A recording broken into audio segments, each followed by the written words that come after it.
My mother called me vindictive from the witness stand, staring at me with a hatred usually reserved for criminals, not the daughter who had bailed them out for years.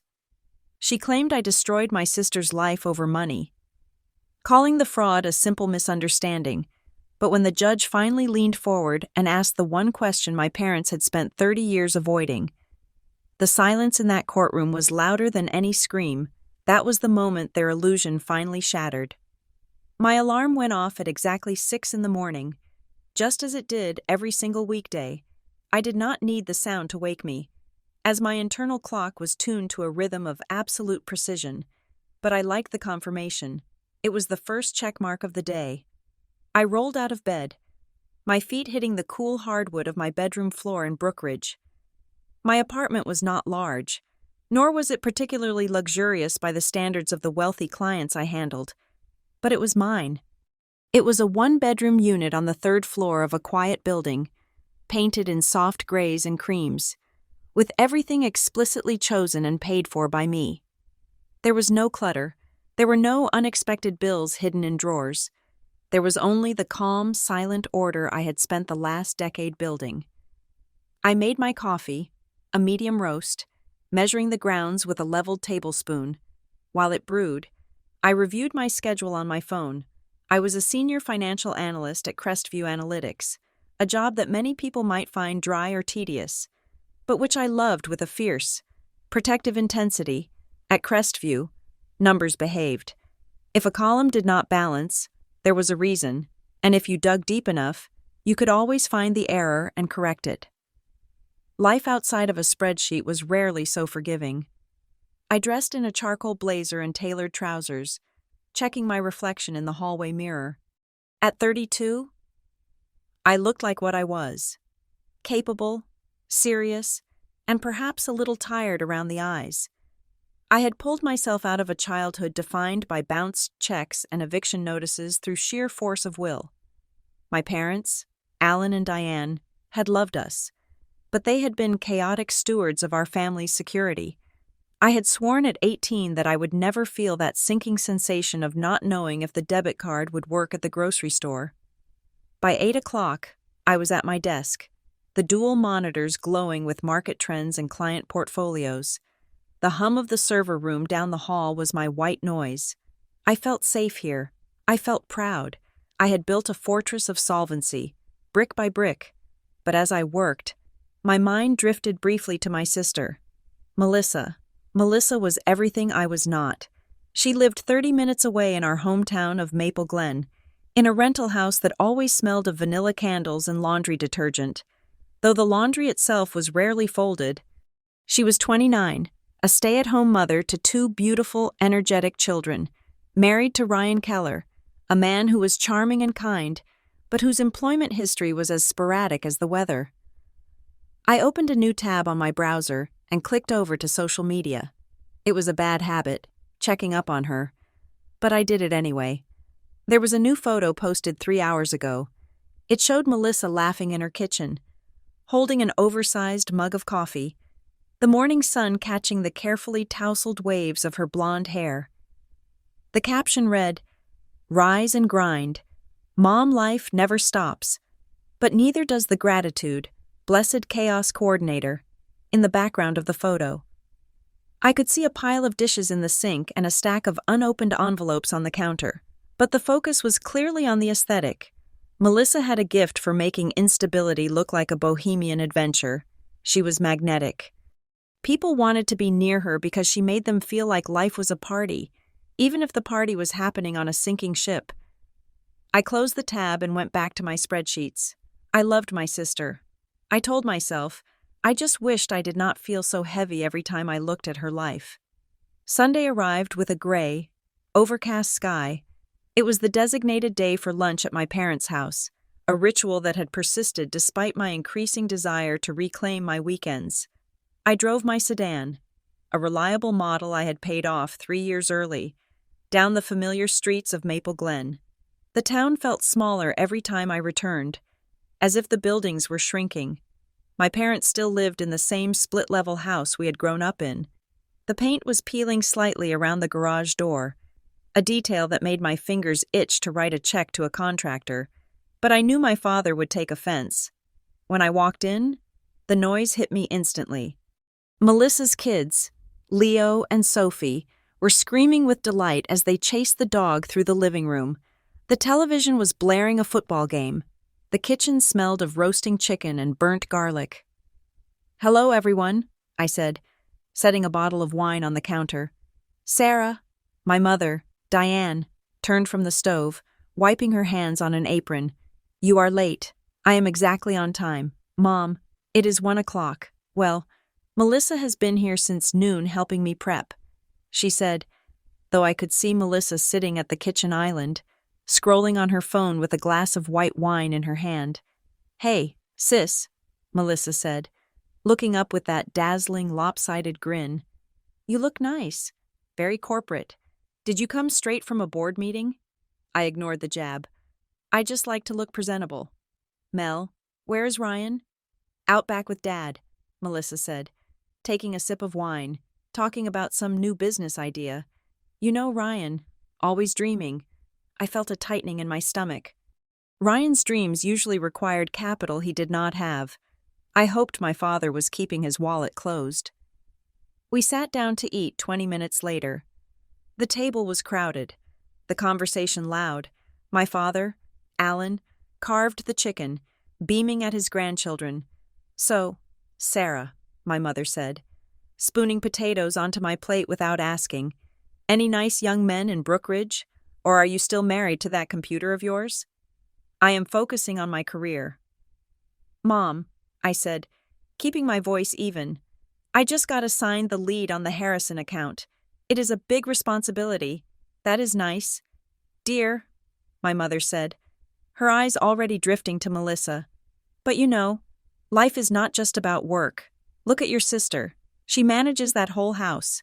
2 kids, and she still finds time to volunteer at the library. It is exhausting." "Honestly," Melissa sighed, leaning into the praise, "but someone has to raise the next generation. It is the hardest job in the world." My father nodded vigorously. "It is, sweetheart, and you are a natural. We are so proud of the sacrifices you make for those kids." I chewed my chicken, the meat dry and tasteless in my mouth. I had paid for the new roof over their heads 2 winters ago when my father's pension check had been delayed. I had paid for the dental work my mother needed last spring. I was the safety net, the bank, the fixer, but at this table, I was just the cold, unfeeling spinster who cared more about money than family. "Sarah," Melissa said, her voice dropping to a conspiratorial whisper. "Speaking of money, Ryan and I were thinking about taking the kids to Disney next year. Just a small trip. I was wondering if you could maybe help us look at a budget? You are so good with that boring stuff." I stiffened. "A budget? Or a loan? Just a plan." Melissa laughed, reaching over to squeeze my hand. Her palm was warm, her nails perfectly manicured. "God, you are so serious. You always assume the worst. We are doing fine. Ryan has a few leads." I pulled my hand away gently. "I can look at a budget for you." "Mel, but Disney is expensive. You need to be realistic." There she goes. My father chuckled, shaking his head. "Sarah the downer. Always by the book. Live a little. Honey, you cannot take it with you when you go." I finished my meal in silence, letting their laughter wash over me like a tide I could not stop. I loved them. I repeated it in my head like a mantra. I loved them, and they loved me, even if they did not understand me. The email arrived on a Tuesday, buried between a newsletter from a clothing retailer and a notification about a software update. The subject line was stark. "Urgent. Delinquent account notification. Brightview Credit Services." I frowned, hovering my mouse over the delete button. Brightview? I did not have an account with Brightview. My credit cards were exclusively with major banks, offering travel points and cash back. This was likely a phishing scam, one of those mass emails sent out to thousands of people hoping to snag a fearful few. I clicked delete, but as I went about my morning work, a small, cold knot formed in my gut. I was a financial analyst. I dealt in risk assessment, And while 99% of those emails were fake, the anomaly bothered me. My system was airtight. Nothing slipped through. By lunchtime, the unease had grown from a knot to a dull ache. I opened my trash folder and retrieved the email. It looked legitimate. There was an account number, partially redacted, and a reference to a balance of $4,500. I called the number listed on the bottom, expecting a robotic voice asking for my passwords, which would confirm it was a scam. Instead, I got a legitimate automated menu for Brightview Credit Services. I hung up.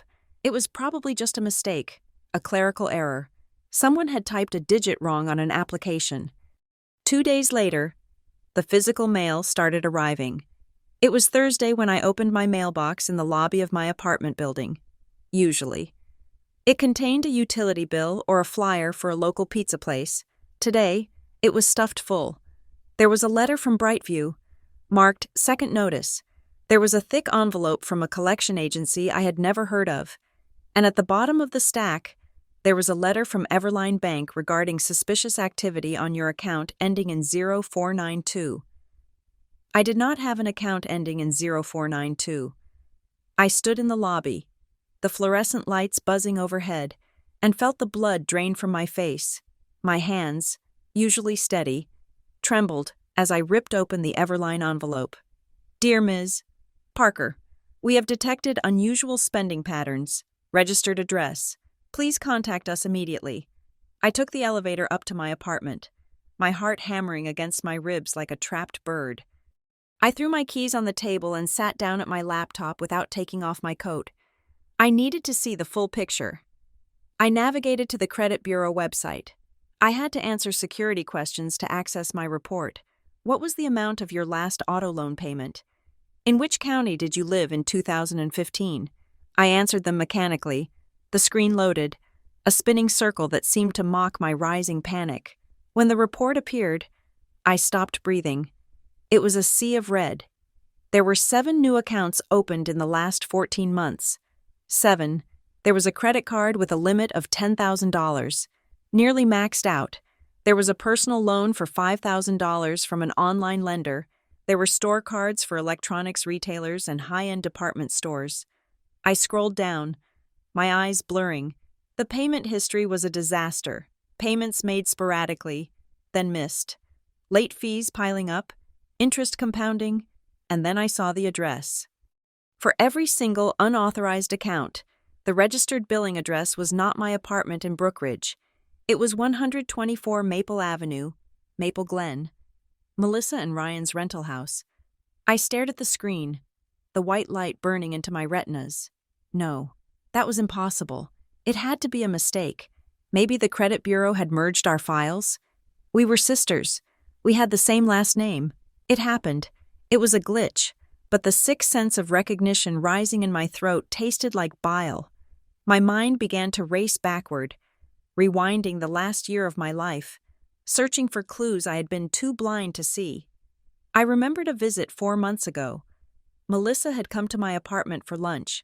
I had left my purse on the kitchen counter while I went to the bathroom.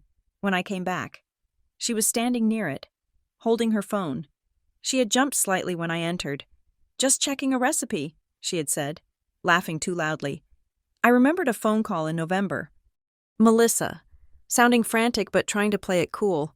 "Sarah, weird question, but I am filling out this thing for a surprise loyalty card at the grocery store. You know, double points for families. And they need a sibling's info to link the accounts. What is your social security number again?" I left my address book at home. I had hesitated. It was a breach of security protocol, but it was Melissa, my little sister, the mother of my niece and nephew. "Mel, you should not be giving that out over the phone." I had scolded her gently. "Oh, stop being a Fed," she had teased. "It is just for points. Do you want free turkeys at Thanksgiving or not?" I had given it to her. I had recited the 9 digits that unlocked my entire financial identity. And she had thanked me and hung up. And the jokes, the constant, glib comments Ryan and Melissa made about the system. "Free money if you know how to play the game," Ryan had said once at a barbecue, raising a beer. I had thought he meant coupons or credit card churning. I stood up and walked to the bathroom, gripping the edge of the sink. I looked at myself in the mirror. My skin was pale, my eyes wide and dark. "You are crazy." I whispered to my reflection. "You are paranoid. She is your sister. She would not do this. She would not destroy you." There had to be another explanation. Identity theft happens. Maybe someone stole her mail too? Maybe someone hacked her Wi-Fi and used her address as a drop. I went back to the laptop. I needed proof. I needed something concrete that could not be explained away by a hacker or a clerical error. I clicked on the transaction history for the maxed-out credit card. January 12th, the Luxe Boutique, $350. February 4th, Tech World, $800. February 14th, Bistro 54, $200. I grabbed my phone and opened the social media app again. I scrolled back through Melissa's feed. There it was. A post from January 13th, a photo of a new distinctive designer handbag, camel leather with gold hardware, the caption, "Treat yourself. Sometimes a mama just needs a little luxury. Self-care." I opened a new tab and searched for the bag on the Luxe Boutique's website. The price was exactly $350. I scrolled further. February 4th, a picture of the kids playing with a high-end tablet. Grandma and Grandpa spoil them, but I think this one is Mom's new favorite toy. But my parents had not bought that tablet. They had complained just last week about the cost of heating oil. The final nail was a transaction from 3 weeks ago, an online purchase for a very specific, very expensive espresso machine, the kind you see in coffee shops. I looked at the photo I had seen just this morning, the one of Melissa laughing in her kitchen. There, in the corner of the frame, half obscured by the clutter on the counter, was the chrome gleam of a brand new espresso machine. I closed the laptop. The silence in my apartment was deafening. It was no longer a sanctuary. It felt like a crime scene. I paced the length of my living room. From the window to the kitchen island, back and forth. Guilt washed over me, thick and suffocating. Guilt for suspecting her. Guilt for the anger that was starting to ignite in my chest. Maybe she was in trouble. Maybe she was desperate. "She stole from you." A voice in my head whispered, "She used your name. She forged your signature. This is a felony." No. I thought, no, we are family. We fix things. We do not use words like felony. I could not sleep. I lay in bed, staring at the ceiling, the shadows stretching across the plaster like prison bars. Every time I closed my eyes, I saw Melissa's smile. I saw the way my parents looked at her, so full of pride. "She is dragging you down," the voice whispered. "She is drowning, and she is using you as a ladder." By 4 a.m, I had made a decision. I could not email her.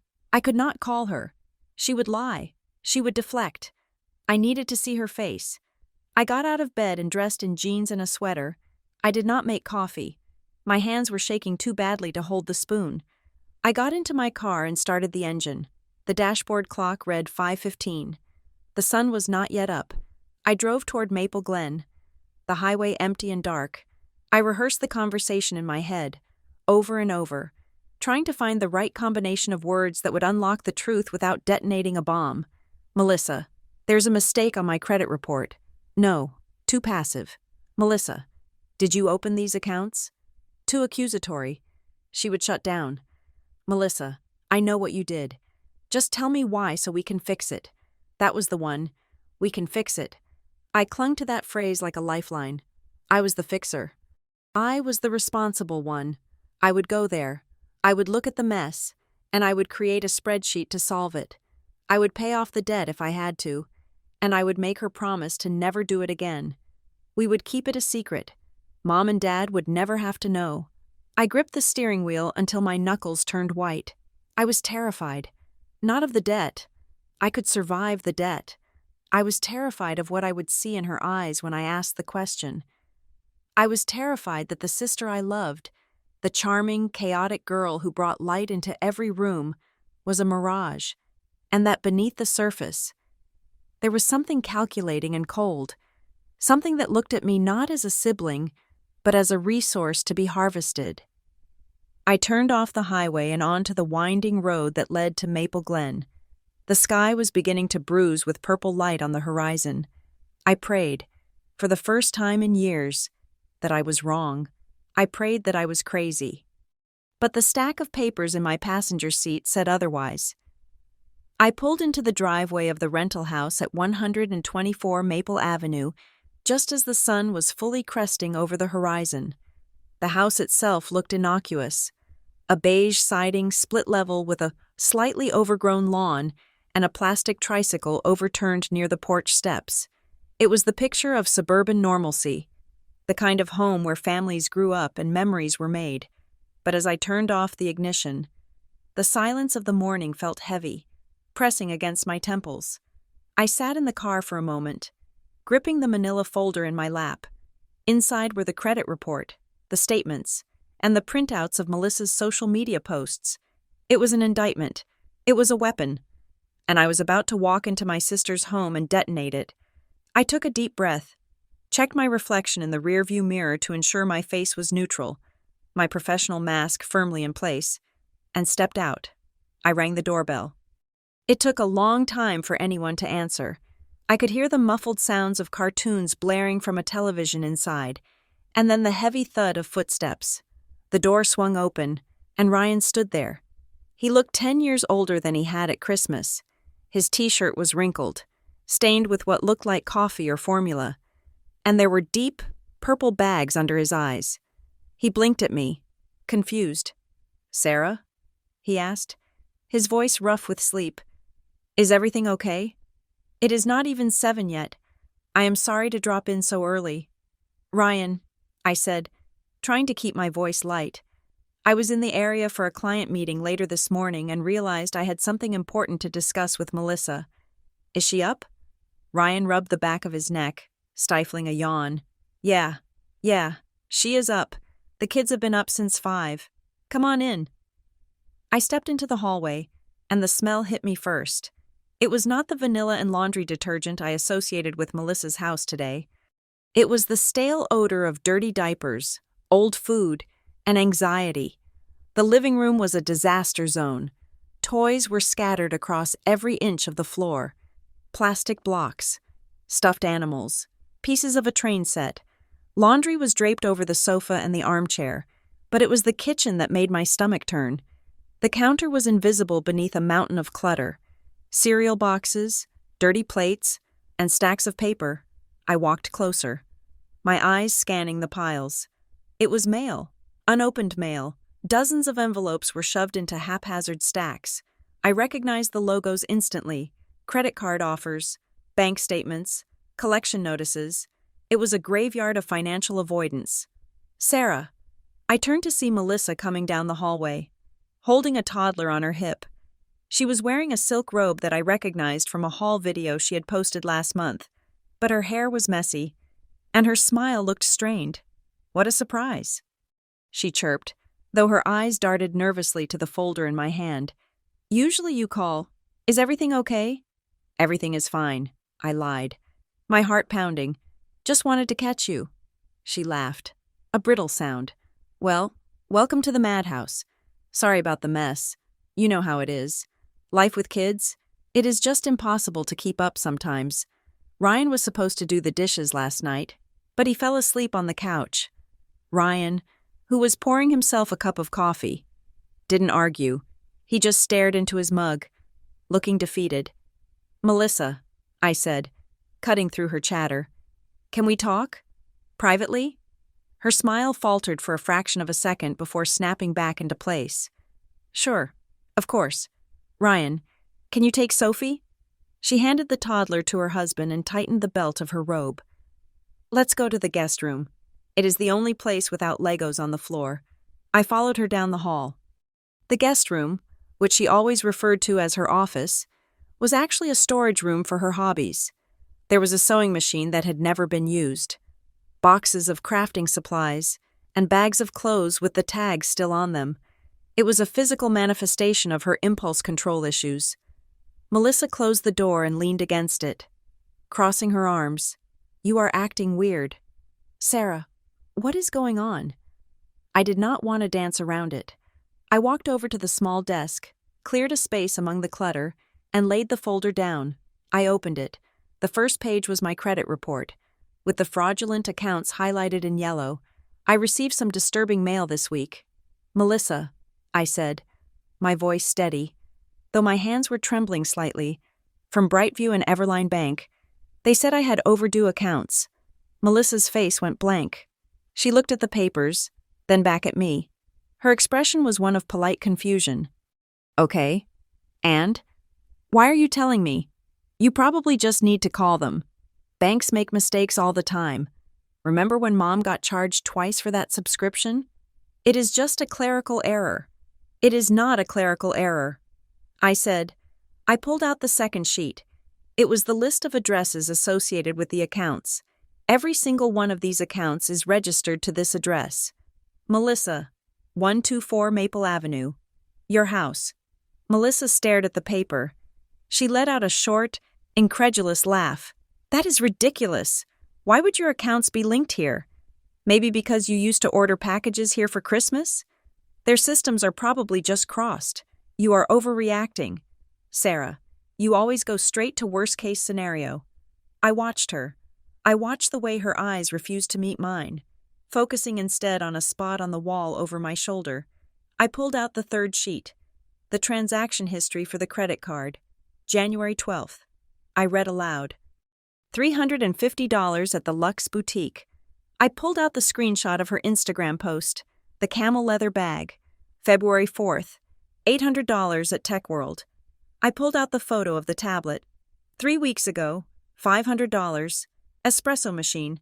I pointed to the kitchen door. The machine is on your counter. Melissa, I saw it when I walked in.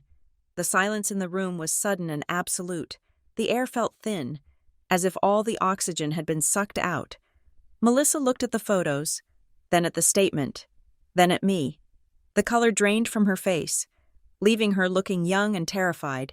She uncrossed her arms and wrapped them around herself, shrinking inward. I did not think you would check, she whispered. I felt a cracking sensation in my chest. It was the sound of my denial breaking. Until this moment, a small, foolish part of me had still hoped it was a mistake. You did not think I would check my own credit report?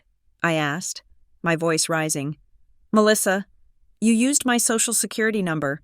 You forged my signature. Do you have any idea what this is? This is identity theft. Melissa flinched as if I had slapped her. Stop using those words, she hissed, stepping away from the door and moving toward the window. You make it sound like I'm some kind of criminal. I am your sister. Then why did you steal from me? I did not steal from you, she cried, her eyes filling with tears. I borrowed it.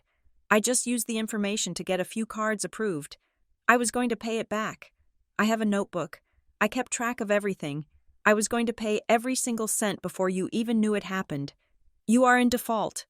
Melissa, I shouted, losing my composure. The accounts are in collections. You haven't paid anything. I was going to, she insisted, her voice turning pleading. Sarah, you have to understand. We were drowning. Ryan's hours got cut at the warehouse 3 months ago. He did not tell anyone, but we lost almost half our income. The landlord came by and said he was raising the rent, and if we did not sign the new lease with a deposit, he was going to put the house on the market. She began to pace, her hands moving frantically. The kids needed winter coats. Sophie needed that special formula because of her allergies, and insurance wouldn't cover it. What was I supposed to do? Let them freeze? Let them starve? I applied for cards in my name, but my credit is shot. Ryan's is worse. I had no choice. You always have a choice, I said, feeling a cold hardness settling over me. You could have asked me. You could have asked Mom and Dad. Ask you? Melissa scoffed, spinning around to face me. Her sadness was evaporating, replaced by a sharp, defensive anger. Ask the perfect Sarah Parker? So you could look down your nose at me again? So you could give me a lecture about budgeting and responsibility while you sit in your quiet, perfect apartment with your high-paying job? I recoiled. Is that what you think? It is the truth, she shouted. You do not understand what it is like. Sarah, you have no kids. You have no real responsibilities. You just have your money and your career. You do not know what it feels like to look at your children and know you cannot give them what they deserve. I did what I had to do to survive. No one got hurt. You are fine. You have savings. This is just numbers on a screen to you." I stared at her, stunned by the vitriol pouring out of her. She was twisting reality in real time, painting herself as the martyr and me as the villain for having the audacity to be a victim. "No one got hurt?" I repeated quietly. "Melissa, my credit score has dropped over 100 points. If my employer finds out about this, I could lose my job. I work in finance. I have a fiduciary responsibility. This isn't just numbers. This is my life." Melissa waved her hand dismissively. "Oh, please, you will not lose your job. You are the golden child. You will figure it out. Just pay them off, and I will pay you back slowly. Like $50 a month. We can handle that." I looked at her. Really looked at her. I saw the entitlement, the refusal to accept consequences, the belief that she was owed my stability because she had birthed grandchildren for our parents. "I cannot do that." I said. Her eyes narrowed. "What do you mean?" "I mean, I cannot just pay it off and pretend this didn't happen," I said. Stepping forward, I consulted a lawyer. "Melissa, if I pay these debts without reporting them as fraud, I am accepting liability. I am validating the debt. And if you do it again, and you will do it again, I will be on the hook for that too. I am not going to do it again." "I do not believe you," I said. I took a breath. I had rehearsed this part. The compromise. The way out. "Here is what is going to happen," I said, my voice firm. "You are going to close every single one of these accounts today. You are going to cut up the cards in front of me. And then, you are going to write a statement." "A statement?" she asked warily. "You are going to write down exactly what you did," I said. "That you opened these accounts in my name without my permission. That the debt is yours. You will sign it, and we will get it notarized. Then, we will go to a credit counseling agency, and we will set up a formal repayment plan that is legally binding." Melissa looked at me like I had just asked her to cut off a limb. "You want me to sign a confession?" she asked, her voice rising in pitch. "I want protection," I said. "If you do this, if you take responsibility, I will not file a police report. I will not go to the authorities. I will help you fix this. But I need that paper." "No," she said, shaking her head. "No way. I am not signing anything. You are trying to trap me." "I am trying to save you," I snapped. "If I report this to the police, Melissa, you could go to jail. This is grand larceny. This is wire fraud. Don't you dare threaten me," she screamed. The door to the guest room flew open. Ryan stood there, holding Sophie, who had started to cry at the noise. His face was pale. "What is going on?" he asked, looking between the two of us. "What are you talking about? Jail? Wire fraud?" Melissa's face crumbled instantly. The anger vanished, replaced by a mask of terrified vulnerability. She rushed past me and threw her arms around Ryan, burying her face in his shoulder. "Ryan," she sobbed. "Ryan, make her stop. She is crazy. Melissa, tell him," I said, standing my ground. Ryan looked at me, his eyes wide and bewildered. "Sarah, what is happening? She stole my identity." "Ryan," I said, my voice shaking. "She opened 7 credit cards and loans in my name. She has racked up over $20,000 in debt." Ryan froze. He looked down at his wife, who was clinging to his shirt. "Mel?" he asked. His voice barely a whisper. "Is that true?" She looked up at him, tears streaming down her face. "It was just a mistake," she wailed. "I was trying to help us. I was trying to pay for the groceries and the rent. And now she is here threatening to call the police on me. She wants to send me to prison. Ryan, she wants to take the kids away." I gasped. "I never said that. I never said I would take the kids. She is trying to ruin us," Melissa screamed, turning to point a shaking finger at me. "She is jealous because we have a family and she has nothing. She is trying to destroy us over a few small mistakes." Ryan looked at the piles of paper on the desk. He looked at the chaos of the room. He looked at his wife, sobbing in his arms. I could see the wheels turning in his head. He knew. Deep down, he knew something was wrong with their finances. He knew the math didn't add up, but he was tired. He was weak, and she was his wife. "Sarah," Ryan said, his voice low. "Ryan, look at the papers." I pleaded. "Look at the dates. I think you need to leave," he said. I stared at him. "Ryan, she is lying to you. Please, Sarah," he said, tightening his arm around Melissa. "You are upsetting the kids. We need to talk about this privately, as a family." "I am family." I whispered. "Not right now," he said. "Just go. Please." I looked at Melissa.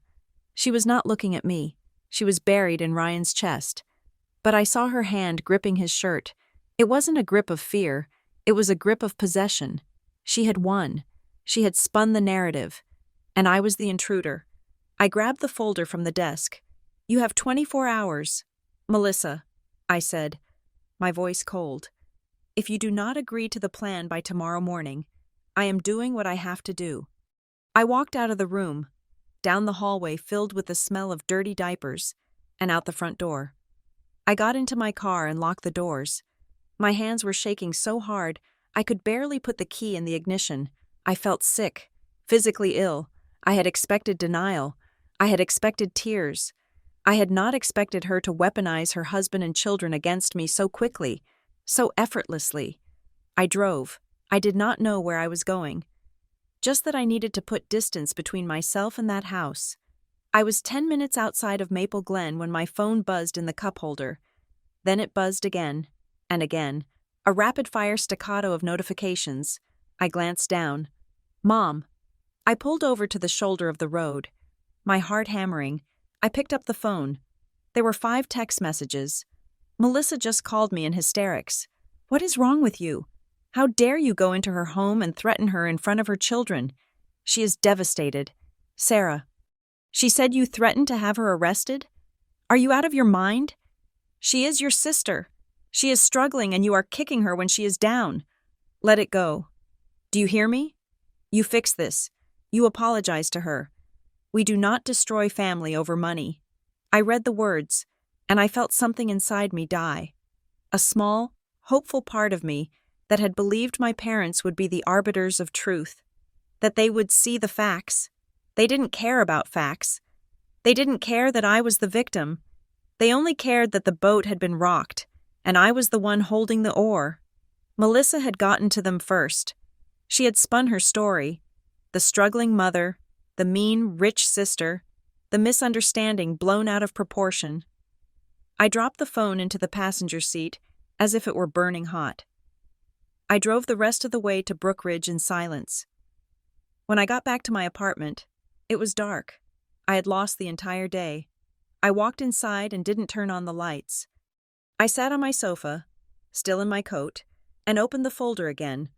I looked at the total balance due at the bottom of the summary sheet. It was not $20,000. I had miscalculated. With the interest and the fees that had accrued in the last month, it was closer to $28,000. I stood up and went to my desk. I turned on my laptop. The blue light washed over my face. I logged into my email. There were 3 new notifications. Brightview Credit Services. Your account has been transferred to a collection agency. Ridgeway Community Credit Union. Urgent notice regarding your application. I froze. Ridgeway? I hadn't seen that one before. I clicked on it. It was a notification for a personal loan application that had been denied due to insufficient credit history. But the date was from yesterday. She was still doing it, even while I was finding out. She was trying to open more. I thought about Nora Lawson, my manager at Crestview. I thought about the new client contract, the one that required a Department of Defense level background check for all analysts. Any evidence of financial instability, unmanaged debt, or fraud is grounds for immediate termination. I looked at the text from my mother. Let it go. If I let it go, I would be absorbing $28,000 of debt. I would be tacitly admitting that this debt was mine. And when the background check came through, I wouldn't be able to explain it away. I would look like a person who couldn't manage her own finances, a liability. I would lose my job. I would lose my apartment. I would lose the life I had built. I was not just fighting for my money anymore. I was fighting for my survival. I opened a search engine. My fingers hovered over the keys. I typed slowly, how to file a police report for identity theft against a family member, civil liability for unreported fraud. Can I be fired for family debt? The results filled the screen. Thousands of forum posts, legal articles, and horror stories. If you know about the fraud and do not report it, you may be considered an accomplice. Paying even 1 cent of the debt can be seen as assuming responsibility for the account. You must file a police report to freeze the accounts. I sat back in my chair. The room was cold. I felt incredibly alone. I picked up my phone and looked at the family group chat. My mother had posted a photo an hour ago. It was a picture of Melissa and the kids, looking sad but brave. The caption read, "Family is the only thing that matters. We protect our own." I realized then that our own did not include me. I was the resource. I was the battery they drained to keep the lights on in Melissa's fantasy world. And now that I was refusing to provide the power, I was being discarded. I looked at the clock. It was almost midnight. I could not wait for the 24-hour deadline. Melissa wasn't going to confess. She was going to dig in. She was going to destroy me to save herself. I reached for my phone and dialed a number I had found on a legal aid website. It was a 24-hour consultation line. The phone rang. Once, twice, 3 times. "Hello?" A voice answered. "Legal Shield Hotline. How can I help you? My name is Sarah Parker." I said, my voice sounding strange and detached in the quiet room. "I need to know how to report a financial crime." "Is the perpetrator known to you?" the voice asked. I closed my eyes. I saw Melissa's face. I saw my mother's text. "Yes," I said. "It is my sister." The lawyer's voice on the phone was dry, detached, and terrifyingly clear. I had found him through a legal aid referral service, paying a consultation fee I could barely afford given the looming financial crater in my life. But I needed an answer that wasn't colored by emotion or blood relation. I sat in my car in the parking lot of a grocery store, the engine idling to keep the heater running against the biting February chill. "So, let me understand this correctly. Ms. Parker," the lawyer said, "you are aware of the fraudulent accounts. You have identified the perpetrator. You have acknowledged the debt exists, but you have not filed a police report? I am trying to handle it privately." I stammered, gripping the phone. "It is a family matter. My sister is going through a hard time. I gave her a deadline to pay it back." There was a pause on the line, heavy with professional judgment. "Ms. Parker, in the eyes of the law, there is no such thing as a private handling of identity theft once you have knowledge of it." He said, "If you know about the fraud and you do not report it, you are effectively ratifying the debt. You are telling the creditors that you accept responsibility for those charges. Furthermore, if this individual commits further fraud using your information, which, statistically, they almost always do, you could be looked at as an accessory. You could be seen as facilitating the crime to protect the perpetrator." I felt the blood drain from my face. An accessory? If she opens another account tomorrow and defaults, and the bank investigates and finds out you knew about the previous 7 accounts and did nothing, you are not a victim anymore. He continued ruthlessly, "You are a co-conspirator. You are liable for the debt, and you could face questions regarding your involvement in the scheme. You need to file a report. Today." I hung up the phone and stared through the windshield at the shoppers pushing carts full of food. Normal people. People who didn't have to worry if their sister had pawned their financial future for a designer handbag. The lawyer's words echoed in my head. Co-conspirator. I could not go to the police yet. I just could not do it. The image of Melissa being handcuffed, of my niece and nephew watching their mother being taken away, was too visceral, too horrific. I needed to give her one last off-ramp, one final chance to do the right thing before I pulled the trigger.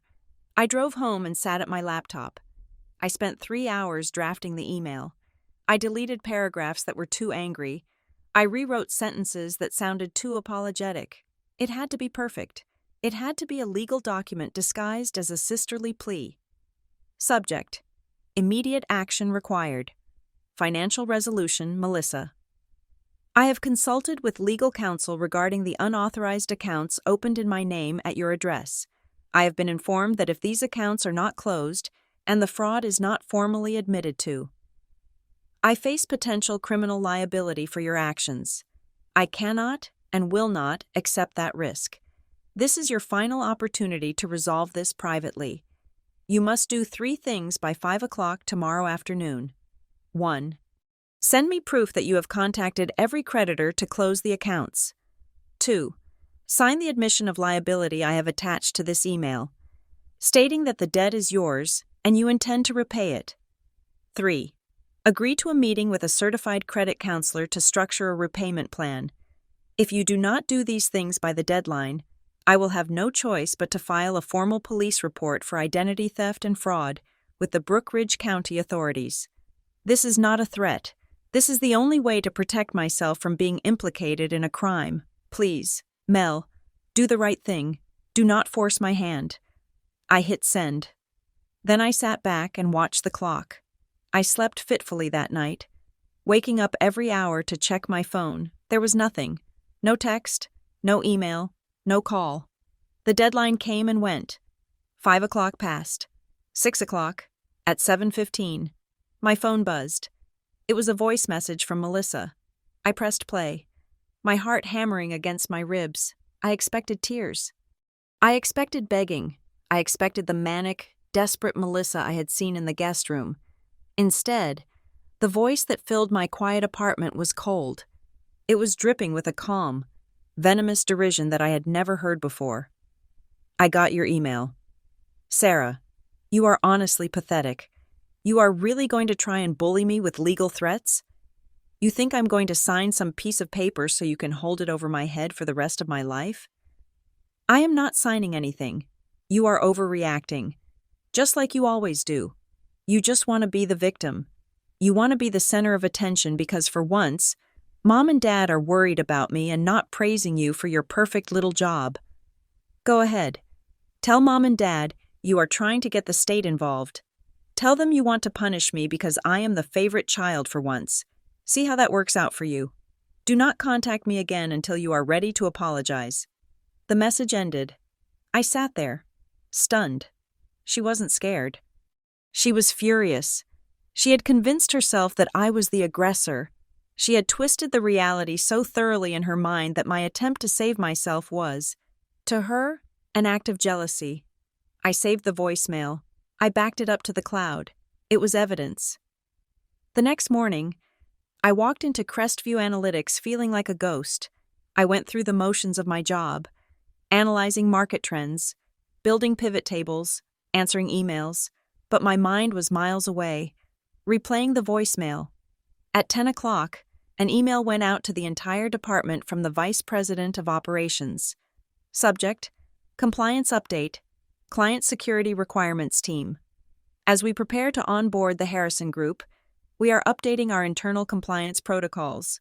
Effective immediately, all employees will undergo an enhanced background check to meet the client's security clearance standards.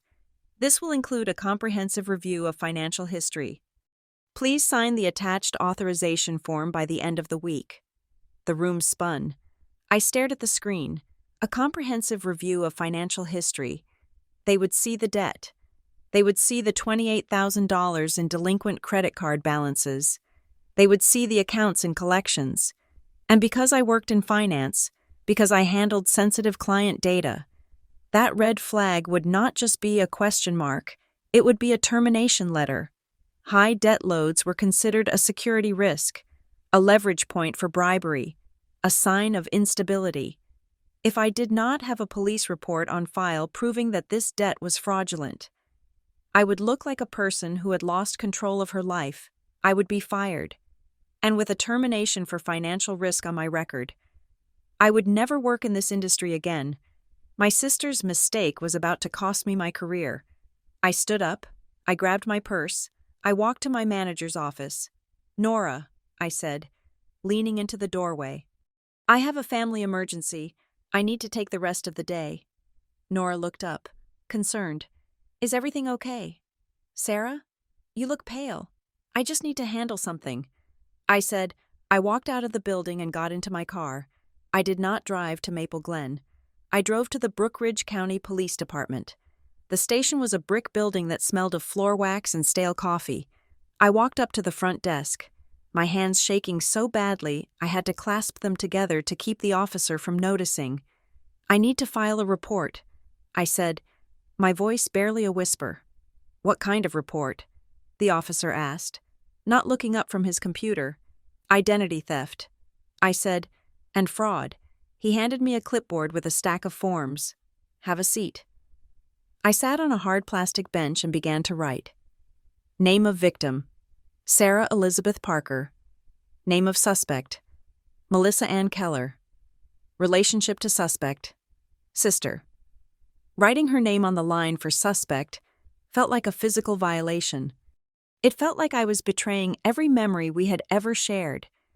Every Christmas morning, every shared secret, every time I had defended her on the playground. But then I remembered the voicemail. "You are honestly pathetic." I wrote down the dates. I wrote down the amounts. I attached the printouts I had brought with me, the credit report, the screenshots of her social media posts matching the purchases, the email I had sent her, and the transcript of the voicemail. I handed the clipboard back to the officer. "Because of the amount," he said, glancing at the total I had tallied. "This is going to be referred to the Financial Crimes Unit. Detective Hanley is on duty. Wait here." 20 minutes later, a woman in a sharp navy blazer walked out. She had intelligent eyes and a no-nonsense demeanor. "Miss Parker? I am Detective Laura Hanley. Come on back." I followed her into a small interview room. She sat down and opened my file, reading through the timeline I had created. She was silent for a long time. "This is very thorough," she said finally, looking up. "Most people come in here with just a vague suspicion. You have brought me a closed case. I am a financial analyst," I said, my voice tight. "I keep records."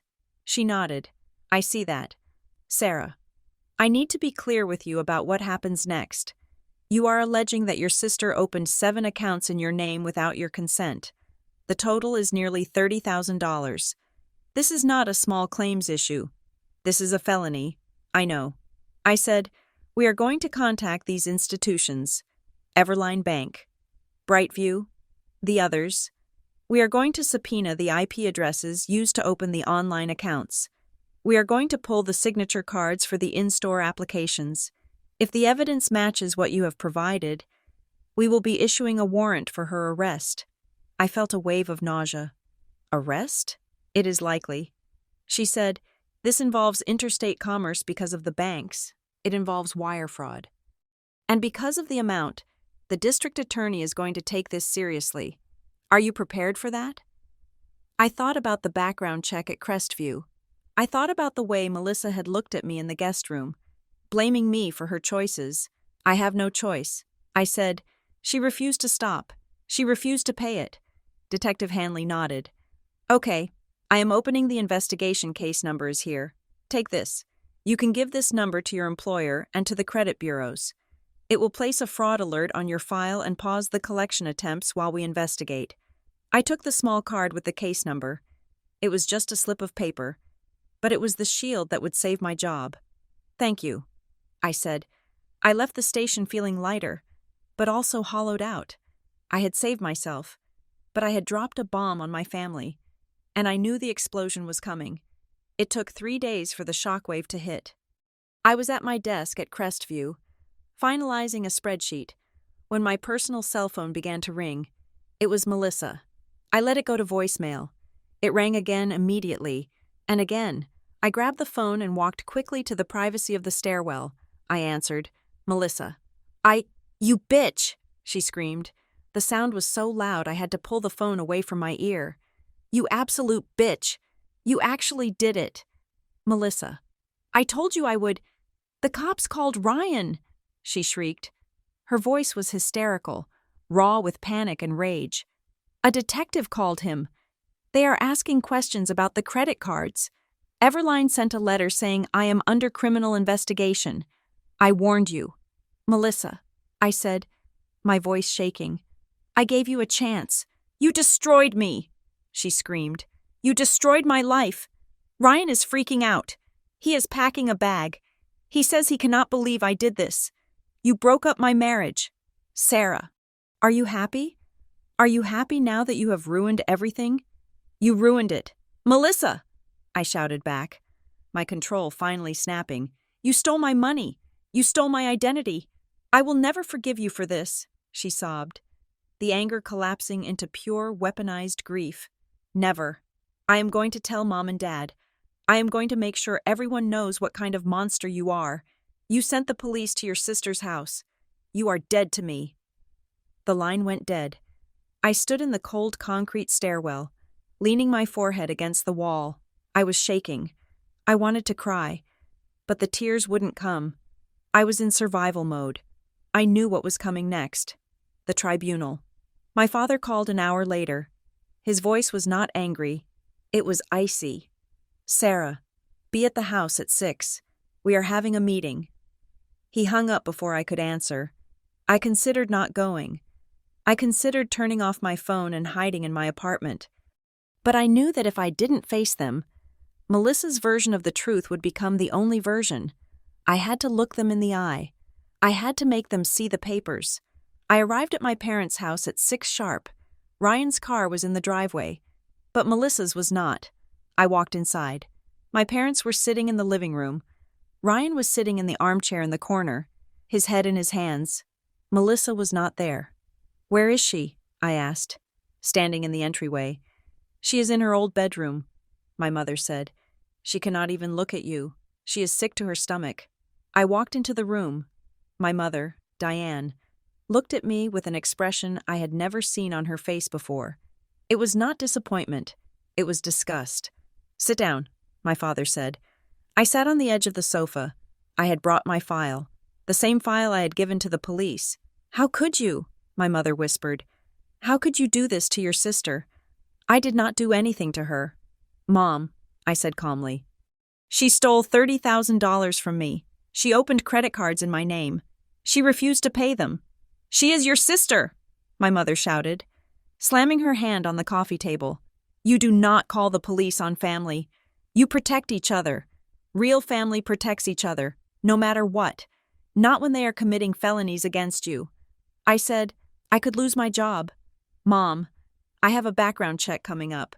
If I did not report this, I would be fired. So you chose your job over your sister? My father asked, his voice dripping with judgment. You chose your career over her freedom?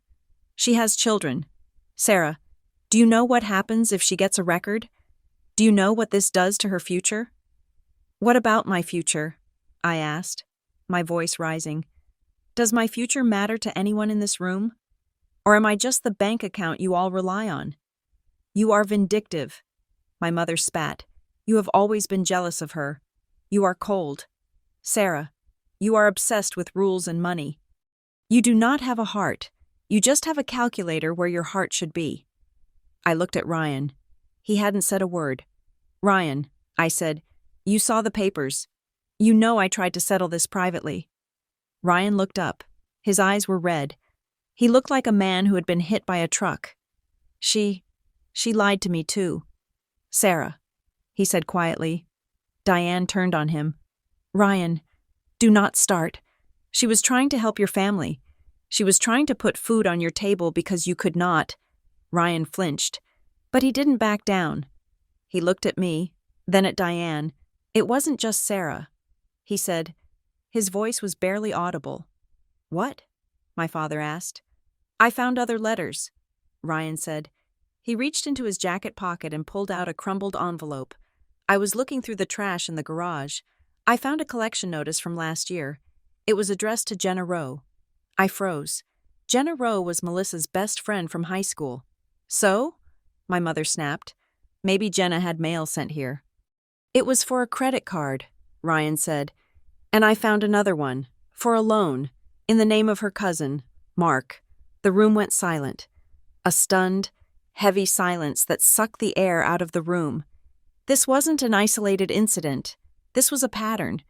Melissa was a serial fraudster. She had been doing this to everyone she was close to. My father looked at the envelope in Ryan's hand. He looked pale. Diane stood up. "That is enough. Mom, look at the evidence." I said, "She has done this before." "I said that is enough," my mother screamed. "We are not airing dirty laundry. I do not want to hear about Jenna or Mark. This is about you. Sarah, this is about you attacking your sister. But Mom, no." She cut me off. "You have done enough damage. You have set a fire in this family that we may never be able to put out. I want you to leave." I stared at her. She was refusing to see it. Even with the physical proof in Ryan's hand, she was choosing the delusion. She was choosing to protect the image of Melissa over the reality of who her daughter was. "Dad?" I asked, looking at my father. He looked away. "Just go. Sarah, you have caused enough trouble for one day." I stood up. I gathered my file. "I am not the one who caused this," I said quietly. "And you cannot protect her from the police.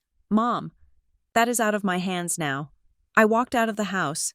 I walked past the closed door of my childhood bedroom. Where Melissa was hiding, I could hear her sobbing through the wood, a performance for an audience of two. I got into my car and drove away. I didn't cry. I felt cold, hardened. If they wanted me to be the villain, I would be the villain. But I would be a solvent, employed villain. 3 days later, the process server came to my office. He met me in the lobby. He handed me a thick envelope. "Sarah Parker?" he asked. "Yes, you are being served. Subpoena for the Commonwealth versus Melissa Keller. And a notice of deposition for the civil suit." I took the envelope. It was heavy. The legal machinery was in motion. There were hearings scheduled. There were court dates. I went back to my desk and put the subpoena in my drawer. My hand brushed against the fraud alert card Detective Hanley had given me. I had saved my job. My background check had cleared that morning. With a note attached, explaining the flagged accounts were under criminal investigation. I was safe, but as I looked out the window at the gray skyline of Brookridge, I knew the war had just begun. My parents would never forgive me. Melissa would never stop playing the victim, and I would have to walk into a courtroom and testify against my own blood. I took a sip of my coffee. It was cold. "So be it," I whispered. I opened a new spreadsheet. I titled it Legal Defense Timeline, and I began to type. The Brookridge County Courthouse was a building designed to intimidate. It was a massive structure of gray stone and imposing pillars, smelling of floor wax and the stale, recycled air of 1,000 anxieties. I walked through the metal detector, my heels clicking sharply on the terrazzo floor, the sound echoing like a countdown. I had been here before for client matters, routine filings, estate settlements, but walking in as a victim in a criminal case felt entirely different. It felt like walking into a surgery where I was both the patient and the specimen being dissected. I was there to meet with Mark Ellison, the assistant district attorney assigned to the case. His office was small, cluttered with file boxes that reached halfway up the wall, a testament to the sheer volume of deception flowing through the county. Ellison himself was a sharp-featured man in his 40s with tired eyes and a tie that was slightly askew. "Ms. Parker?" he said, gesturing to a chair that looked as uncomfortable as I felt. "Thank you for coming in. We are preparing the indictment, and I wanted to walk you through the charges we are looking at." I sat down. Placing my purse on my lap, I smoothed the fabric of my skirt, a nervous tic I had developed in the last few weeks. "What are we looking at?" I asked. Ellison opened a file folder. It was thick, thicker than I expected. "We are pursuing 3 counts of identity theft in the first degree," he said, his voice matter-of-fact. 4 counts of credit card fraud. And because the transactions cross state lines electronically, we are looking at federal wire fraud charges. The total amount you reported is $28,450. Hearing the number spoken aloud made my stomach turn. It was a year's rent. It was a car. It was my safety net, incinerated. However, Ellison continued, pulling a spreadsheet from the stack, our financial examiner, Mr. Henderson dug a little deeper. When we subpoenaed the IP address from your sister's home to verify the applications, we found a few other hits in the database. He slid the paper across the desk toward me. I looked at the rows of data. My eyes, trained to find anomalies in corporate ledgers, scanned the information quickly. There was a loan application from 6 months ago. The lender was Ridgeway Community Credit Union. The amount was $5,000. The status was approved and disbursed. I don't understand, I said, pointing to the line. I never banked with Ridgeway, and this isn't on my credit report. It isn't on yours, Ellison said quietly. Look at the applicant name. I looked. Alan and Diane Parker. I stared at the names of my parents. The address listed was my parents' home, but the IP address, the digital fingerprint of the computer used to submit the application, was the same one used to open the fraudulent cards in my name. It was Melissa's computer. She used Mom and Dad's information? I asked, my voice barely a whisper. Ellison nodded. It appears she took out a personal loan in their names. Since they bank at Ridgeway, she likely had access to their account numbers or statements. The payments on this one have been made, albeit sporadically, so it hasn't gone to collections yet. That is why your parents might not know, or he didn't finish the sentence, or they do know, and they let her do it. I sat back, feeling the room spin. It was a pattern. It wasn't just me. She was cannibalizing the entire family, piece by piece, credit score by credit score, and my parents, who called me vindictive, who called me cruel, were also victims, even if they were too blind or too complicit to see it. Does this change the case? I asked. It strengthens it, Ellison said. It establishes a clear pattern of behavior. It shows premeditation and a lack of remorse. We are going to subpoena the records from Ridgeway.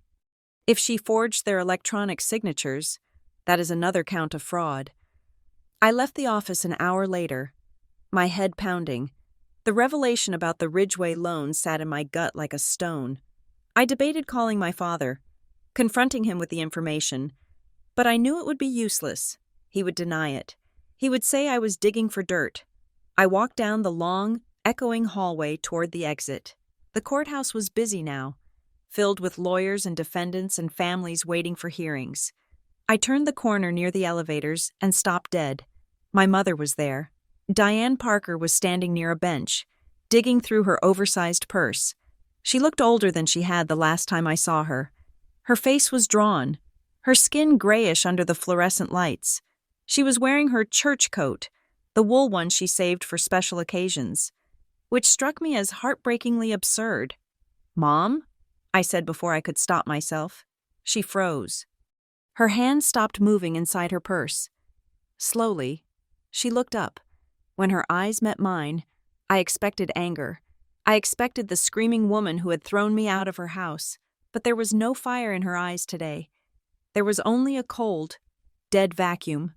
She looked at me, then looked through me, as if I were made of glass. She turned her body away, clutching her purse to her chest. "Mom," I said, stepping closer, "I just met with the DA. Did you know about the Ridgeway loan? Did you know she used your name too?" Diane stared at the elevator doors, watching the numbers light up. 1, 2, 3. She is too fragile for this. "Sarah," she muttered. Her voice was flat, devoid of inflection. "Mom, she stole from you." I pleaded. $5,000. I saw the records. "You do not know what pain is yet," she said, still refusing to look at me. "You think this is justice? Locking up a girl who is just trying to survive? You do not know what pain is. But you will. When you are old and alone with your money, you will know." The elevator doors opened. A group of people spilled out. My mother stepped inside without glancing back. The doors slid shut, cutting her off from me, leaving me standing alone in the hallway with the echo of her curse ringing in my ears. I felt gutted, physically hollowed out. It was a rejection so total, so absolute, that it felt worse than the shouting. She knew. Deep down, she had to know. And she had chosen her side. The next morning, The war on my personal life bled into the one place I thought was safe. I was at my desk at Crestview Analytics, trying to focus on a variance analysis for a manufacturing client, when a calendar invite popped up on my screen. Meeting with Nora Lawson. 10 minutes. There was no agenda attached. Nora was a good manager. She was fair, precise, and had mentored me for 3 years. But when I walked into her office, she did not smile. She gestured for me to close the door. "Sit down, Sarah." I sat. The glass walls of her office were frosted, blurring the bustling office outside, making this conversation feel sealed off from the rest of the world. "We received the updated background check report this morning," Nora said. She pushed a paper across her desk. I looked at it. There were red flags next to my credit history. Disputed accounts and collections. Pending litigation. "I know how this looks." "Nora," I said, my heart rate spiking. "I have a case number from the Financial Crimes Unit. I can provide the police report. I am the victim of identity theft." "I know," Nora said, her voice softening slightly. "You sent over the documentation last week, and HR has cleared you for now because there is an active investigation." I let out a breath I didn't know I was holding. "Okay, so what is the problem?" "The problem is the client." Nora said, "The Harrison Group is incredibly risk-averse. We are handling billions of dollars in assets.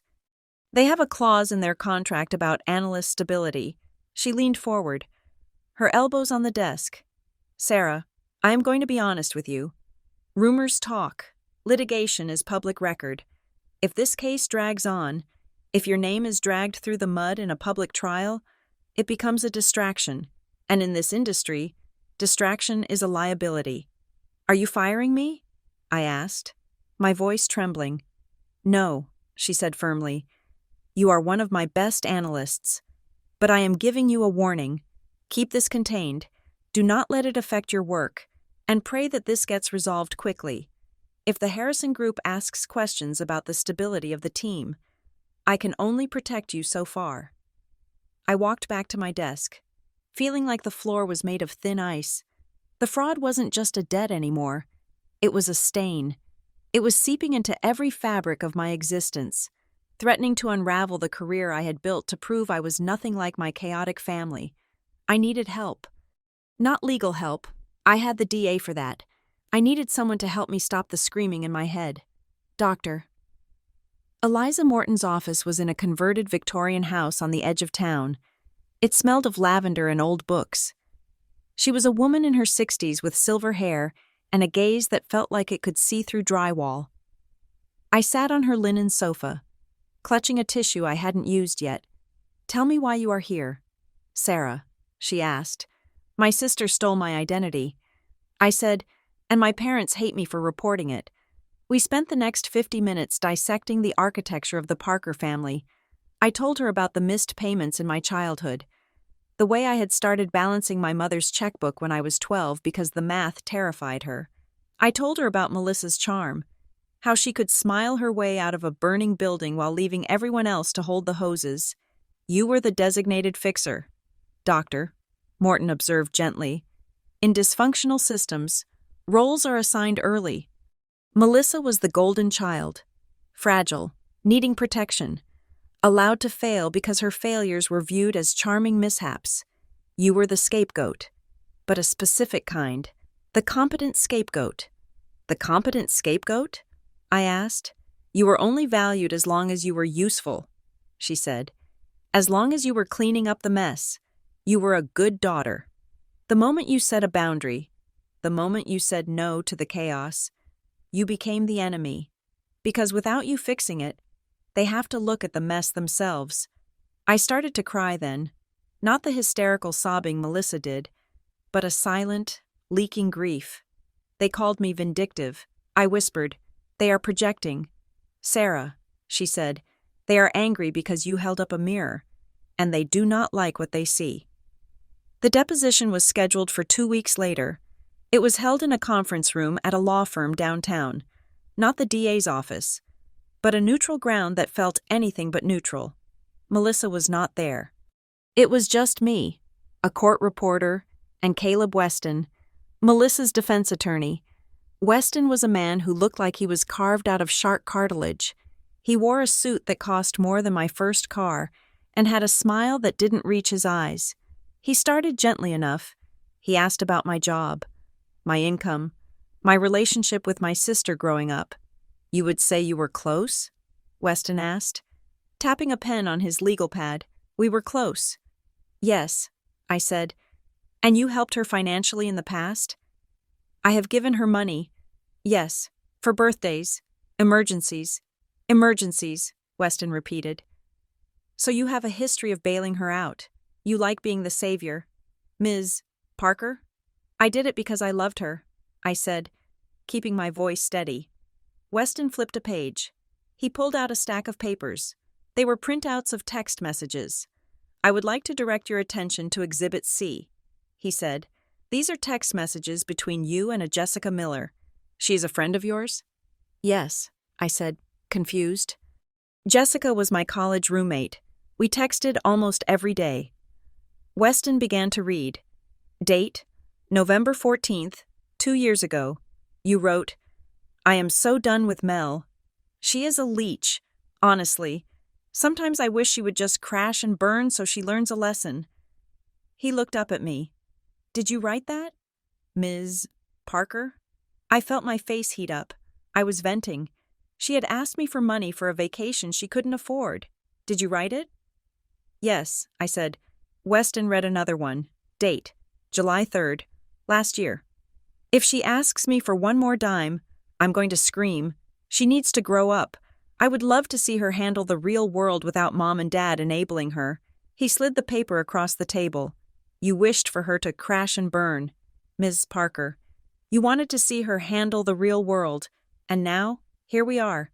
You have filed criminal charges that could send her to prison. Tell me, is this about the money? Or is this about finally punishing the sister you have resented for years?" "It is about the fraud," I said, my voice shaking. "She committed a crime, or perhaps—" Weston interrupted, his voice smooth and deadly. "You saw an opportunity. Perhaps she used your card with your implied permission, as she has in the past, and you decided to retroactively withdraw that permission to teach her a lesson. To make her crash and burn, as you so eloquently put it. I did not give her permission. I insisted, but you have a pattern of resentment. Don't you? You feel she is the favorite. You feel ignored. Isn't this really just a very expensive tantrum, Ms. Parker?" I looked at the court reporter, whose fingers were flying over the stenography machine. I looked at Weston's shark-like grin. He was twisting it. He was taking my moments of frustration, my private, vented exhaustion, and turning them into a motive for a malicious prosecution. "I am not the one on trial here," I said, trying to regain my footing. Weston smiled. "In a credibility contest, Ms. Parker, everyone is on trial." I went home that evening feeling violated. The deposition had drained me. I ordered takeout that I didn't eat and sat on my couch, wrapped in a blanket, against my better judgment, against every piece of advice Dr. Morton had given me. I opened social media. I went to Melissa's profile. She had been busy. There was a post from yesterday, a black and white photo of her holding her children's hands, looking out a window. Sometimes the people you trust the most are the ones who hold the knife. Betrayal doesn't come from enemies. It comes from family. Please pray for us as we navigate this nightmare. We are being attacked, but we are strong. Family first truth will prevail. The comments section was a cesspool of sympathy. Stay strong. Mama, I cannot believe someone would do this to you. Karma will get them. Mel, I recognize the names. Neighbors from Maple Glen, girls she had gone to high school with, people who had known me since I was 5. They were all rallying around the narrative of the poor. Persecuted mother. And then I saw it, a comment from Diane Parker. Some people have ice in their veins. God sees everything. He knows you are a good mother. It is shameful to try and lock up a mother of 2 over money. We love you, sweetie. The phone fell from my hand onto the cushion. Lock up a mother of 2 over money. She wasn't just defending Melissa. She was actively campaigning against me. She was painting me as a monster to anyone who would listen. I needed to hear a sane voice. I needed to know that I wasn't the villain in this story. I picked up the phone and dialed Ryan. It rang 5 times. I thought he wouldn't answer. Hello? His voice sounded like gravel. Ryan, it is Sarah, I said softly. There was a long silence. I could hear the background noise of the TV, the low hum of their chaotic house. You shouldn't be calling me. Sarah, he said. Caleb said we cannot talk to you. I know. I said, I am not calling about the case. I saw Mom's comment online. Ryan, you know I am not trying to hurt the kids. You know that. Ryan sighed. A heavy, ragged sound. Sarah, I am so tired. I know. I said, I am tired too. We are broke. Sarah, he said, his voice cracking. The lawyers cost a fortune. Caleb wanted a $5,000 retainer. Your dad had to pay it. We are drowning. I felt a pang of guilt, sharp and familiar. But I pushed it down. Ryan, I asked, needing to know. The other letters, the ones you found in the garage. He didn't answer immediately. Ryan? Yeah, he whispered. I found them. Who were they for? There was one for Jenna, he said, and one for her cousin Mark. And there was a notice from a payday loan place. It was in my name. My breath hitched. In your name? I never took out a payday loan. Sarah, he said, his voice sounding hollow. I checked my report after you came over that day. It is a mess. There are 3 accounts I didn't open. Does she know you know? We don't talk about it. He said, we are just trying to get through the trial. If she goes to jail. Sarah, I cannot do this alone. I cannot raise these kids alone. He was terrified. He was a hostage in his own marriage, kept silent by the fear of single parenthood and the overwhelming force of the Parker family delusion. I am sorry. Ryan, I said, I really am. Just stop looking at the Facebook posts. Sarah, he said, it is all lies, but it is all she has left. He hung up. 2 days later, Ellison called me. We have a development, he said. Good or bad? I asked, bracing myself. Both, depending on how you look at it. We filed a motion to admit prior bad acts as evidence. We want to bring in the information about the Ridgeway loan and potentially the evidence regarding her husband and friends to show a pattern of conduct. And Weston filed a counter motion to exclude it.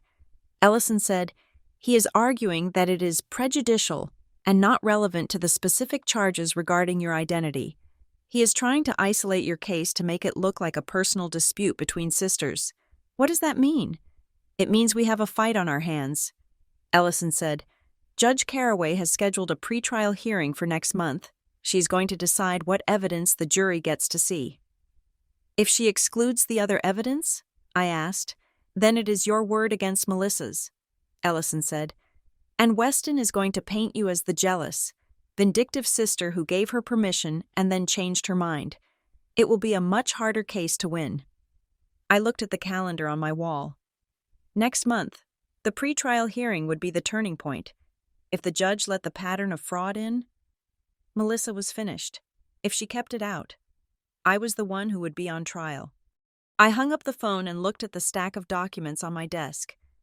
The spreadsheet I had built for my defense was growing. I wasn't just fighting for my money anymore. I wasn't even fighting for my job. I was fighting to prove that reality still existed. I was fighting to prove that facts mattered more than feelings.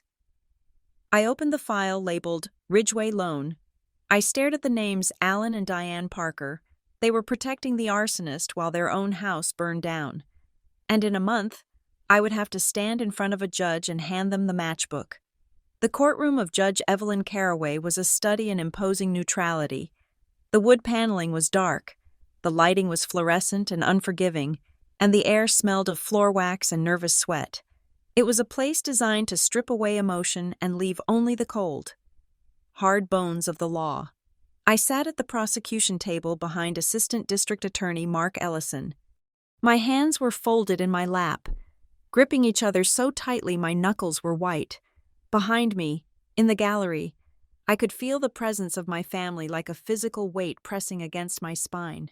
My parents, Alan and Diane, were sitting directly behind the defense table, a visual declaration of their allegiance. They were there for Melissa. They were there to protect the child they believed was being persecuted, and by extension, they were there to witness my cruelty. This was the pre-trial hearing, the gatekeeping session where Judge Caraway would decide what evidence would be allowed before the jury and what would be suppressed. It was a technical proceeding, but the stakes felt life-altering. Caleb Weston, Melissa's attorney, stood at the podium. He looked every inch the expensive shark my father had drained his savings to hire. His suit was impeccable, his posture relaxed. "Your Honor," Weston said, his voice smooth and projecting easily to the back of the room. "The prosecution seeks to introduce evidence of so-called prior bad acts under Rule 404B. Specifically, they wish to parade a series of unrelated financial misunderstandings involving third parties to prejudice the jury against my client. These incidents are irrelevant to the charges at hand, which concern Ms. Sarah Parker's identity. This is a clear attempt to smear Mrs. Keller's character rather than prove the facts of this specific case." I looked at Melissa. She was sitting next to him, wearing a soft pastel cardigan that made her look young and vulnerable. She was staring at her hands, playing the part of the overwhelmed mother to perfection. Ellison stood up. He was less polished than Weston, but he had the weight of the evidence on his side. "Your Honor, the state argues that these acts are not unrelated." Ellison said firmly, "They demonstrate a distinct modus operandi. The defendant has a pattern of gaining the trust of those close to her, family members, friends, co-workers, and then using their personal information to secure credit or loans without their knowledge. This speaks to intent, preparation, and plan. It proves that the identity theft of her sister was not a singular mistake, but part of a calculated scheme." Judge Caraway, a woman with steel gray hair and eyes that seemed to have seen every variety of human deceit, adjusted her glasses. "I have reviewed the motions," she said. "I will hear brief testimony regarding the relevance of the witness Jenna Rowe. Call her up." The back doors opened, and Jenna Rowe walked in. I knew Jenna. She had been a friend of Melissa's since high school, a sweet, quiet girl who had worked with Melissa at a boutique in town years ago. She looked terrified. Her hands were shaking as she took the oath. "Ms. Rowe," Ellison asked, "can you describe an incident involving the defendant and a loan application?" Jenna cleared her throat. She glanced at Melissa, then quickly looked away. "Yes," she said, her voice trembling. "About 3 years ago, I was looking to buy a used car. Melissa told me she knew a way to get a better interest rate because she had a friend in banking. She offered to help me fill out the paperwork online. I gave her my information, my social security number, my address, my income details." "And what happened?" Ellison asked. "I didn't get the car," Jenna said. "I decided to wait. But 6 months later, I started getting calls from a collection agency about a personal line of credit I never opened. It was for $2,000. The billing address was listed as Melissa's old apartment. I heard a sharp intake of breath from the gallery. I didn't turn around, but I knew it was my father. Alan Parker had always liked Jenna. He had driven her home from sleepovers. He had fed her pancakes. To him, the fraud against me could be rationalized as a sisterly dispute, a misunderstanding over shared resources. But Jenna was an outsider. Jenna was innocent. "And did you confront the defendant?" Ellison asked. "Yes," Jenna whispered. "She cried. She said she was in trouble and just needed to float some bills for a month. She begged me not to tell anyone. She paid me back, eventually, in cash installments, so I never reported it. Thank you, Ms. Rowe." Jenna stepped down, avoiding eye contact with the defense table as she practically ran out of the courtroom. Judge Caraway made a note on her pad. Then she looked up. "I am also looking at the evidence regarding a loan from Ridgeway Community Credit Union in the names of Alan and Diane Parker," she said. My mother gasped. It was a loud, audible sound in the quiet courtroom. Weston stepped forward quickly. "Your Honor, that loan is a family matter. The parents are here today supporting the defendant. They have not pressed charges. That does not mean it is not evidence of a pattern. Judge Carraway said sharply, Mr. Ellison, clarify the relevance. The relevance, Your Honor, is that the IP address used to open the unauthorized loan in the parents' names is identical to the one used to defraud Sarah Parker. Ellison said, and crucially, the parents were unaware of the loan's existence until the investigation began. It shows the defendant is willing to exploit her own parents, regardless of their support for her now. I turned my head slightly. I saw my mother clutching her chest, her face pale.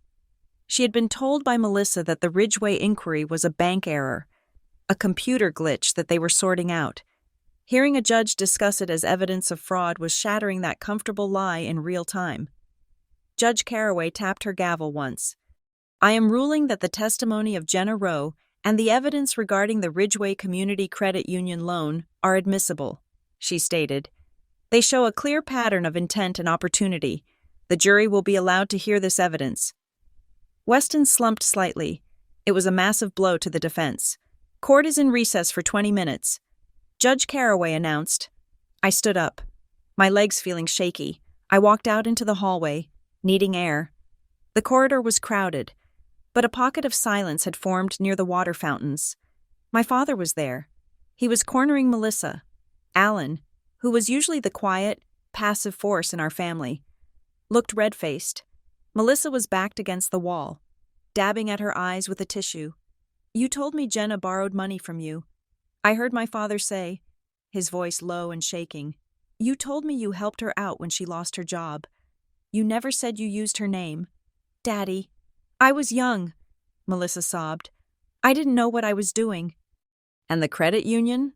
Alan asked, pointing a finger at her. That $5,000? Mom thinks that was a mistake. She thinks the bank messed up the paperwork. Did you take that money? Melissa, did you sign our names? Melissa burst into fresh tears, grabbing his hand. I did it for you, she wailed, her voice pitching up in that way that always made people want to comfort her. You guys were drowning in credit card debt from the house repairs. I was trying to consolidate it. I was going to pay it off with the loan so you wouldn't have the high interest rates. I was trying to help. The banks are twisting everything now because Sarah got the police involved. Alan froze. The anger in his face warred with the desperate need to believe his daughter was a saint. Not a predator. You were trying to pay off our cards? He asked weakly. Yes, Melissa cried. I didn't want you to worry about money. I took the burden on myself.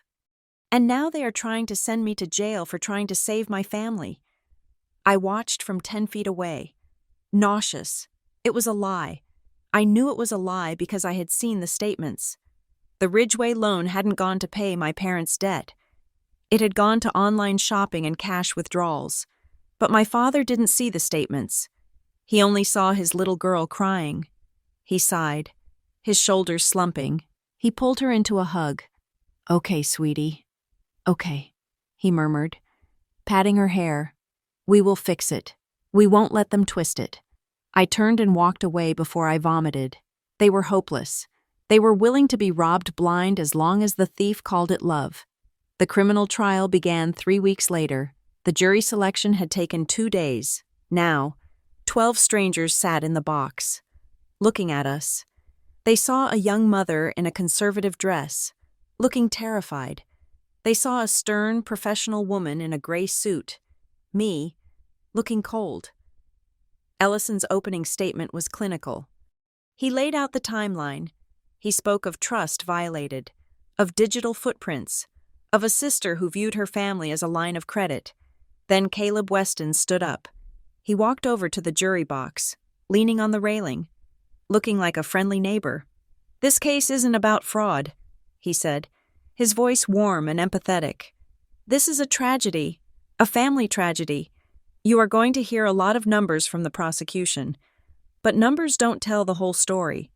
The story here is about a young mother, Melissa, who was overwhelmed, struggling to keep a roof over her children's heads in a tough economy. And it is about a sister, Sarah, who has always held the power in the family. He gestured toward me. I stared straight ahead, keeping my face impassive. Though his words felt like physical blows, Sarah Parker is successful. She is wealthy. She has no children. She has never known the panic of wondering how to buy formula. And for years, she held that over her sister. You will see that this isn't a case of theft. It is a case of a sister who had implied permission to use funds. Permission that was revoked only when Sarah Parker decided she wanted to teach her sister a lesson. This is not justice, ladies and gentlemen. This is vengeance.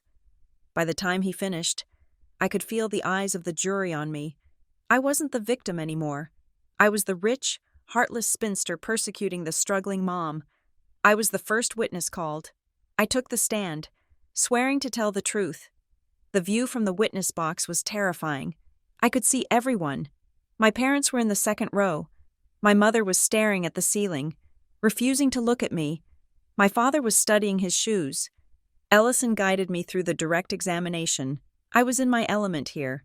Facts, dates, amounts. I discovered the first discrepancy on January 24th. I stated, my voice steady, a notification from Brightview Credit Services regarding a balance of $4,000. I do not have an account with Brightview. I walked them through the discovery of the other accounts, the match with the address, the confrontation in the guest room. Ms. Parker, Ellison asked, how did it feel when you realized it was your sister? I paused. I looked at Melissa. She was writing furiously on a notepad, refusing to meet my gaze. It felt like the floor fell out of my world. I said quietly, I trusted her. She had my spare key. She knew my social security number because I gave it to her once for a loyalty program. I thought we were a team. Thank you, Ellison said. Then Weston stood up for cross-examination. He didn't start with the numbers. He started with the emotion. Ms. Parker, he said, smiling tightly, you stated you felt like a team, but you have often felt like the only contributing member of that team, haven't you? I have helped them financially. Yes, I said, you have bailed them out. Weston corrected, repeatedly. In fact, you have complained about it, haven't you? Everyone vents sometimes. I said. Weston picked up a piece of paper. I have here an email you sent to your friend Jessica Miller 3 years ago. He said, in it, you wrote, I am just the family workhorse. They trot me out when bills need to be paid, and then put me back in the stable while Melissa gets to be the show pony. He looked at me over his glasses. Do you recall writing that? I felt a flush of heat rise up my neck. I was angry that day. I said, you called yourself a workhorse, he pressed. You called your sister a leech in another message. You have been keeping score for a long time, haven't you? Ms. Parker, I have been responsible for a long time. I countered, responsible, Weston repeated mockingly. Or controlling? Isn't it true that by reporting this to the police instead of handling it within the family, you finally got the ultimate control over your sister? You finally got to be the one with the power to destroy her? No, I said, my voice shaking. I reported it because I work in finance. If I had hidden this debt, I would have lost my job. I did this to survive. To survive. Weston scoffed. You earn 6 figures. Your sister lives in a rental. You were surviving just fine. You did this because you wanted to see her fall. Objection, Ellison shouted. Argumentative. Sustained. Judge Carraway said, Mr. Weston, move on. But the damage was done. The jury was looking at me differently now. They saw the resentment. They saw the history. Weston had successfully muddied the waters, making it look like a sibling rivalry gone nuclear rather than a felony. From the gallery, a sound cut through the tension. It was my mother. She shook her head violently, loud enough for the back row to hear. If she had a heart, none of this would be happening. Diane whispered loudly to the woman next to her. She is just cold, ice cold. Judge Carraway's head snapped up. Order, she barked. The gallery will remain silent. Any further outbursts, and I will have the bailiff clear the courtroom. My mother shrank back, looking offended, as if she were the one being mistreated, but the damage was twofold. She had disrupted the court. But she had also signaled to the jury that even the victim's mother thought the victim was the problem. The prosecution called Ryan Keller next. Ryan looked like a man walking to his own execution. He was wearing a suit that was slightly too large for him, and his face was gray.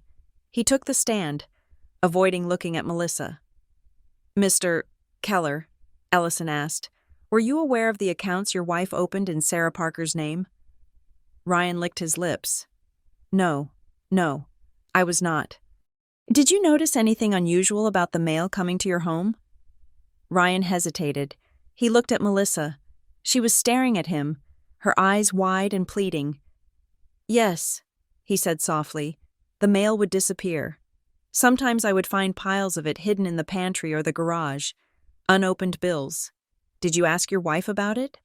"I did," Ryan said. "She told me she was handling it. She said she had a system. Did you believe her?" Ryan looked down at his hands. "I wanted to," he whispered. We argued about money a lot. I guess I didn't push it because I didn't want to fight. I just wanted to believe it was okay. And did there come a time when you realized it wasn't okay?" "Yes," Ryan said. "When Sarah came to the house, when I heard them shouting." "Mr. Keller," Ellison said, pausing for effect, "did your wife ever ask you to sign documents without explaining what they were?" Ryan closed his eyes. "Yes. She would say it was for school, or for a contest. I just signed. I trusted her."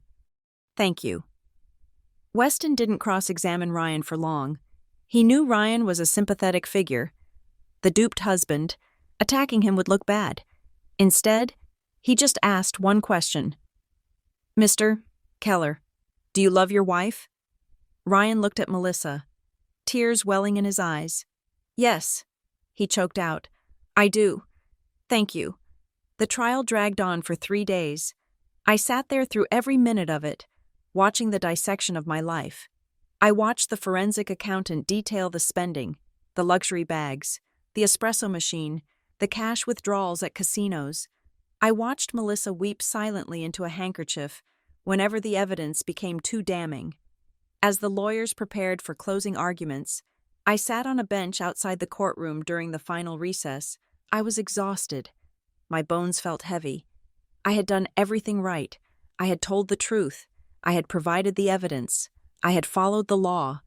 But as I looked at the closed doors of the courtroom, I felt a sick, creeping dread. If the jury convicted her, Melissa would go to prison, real prison. She would be a felon.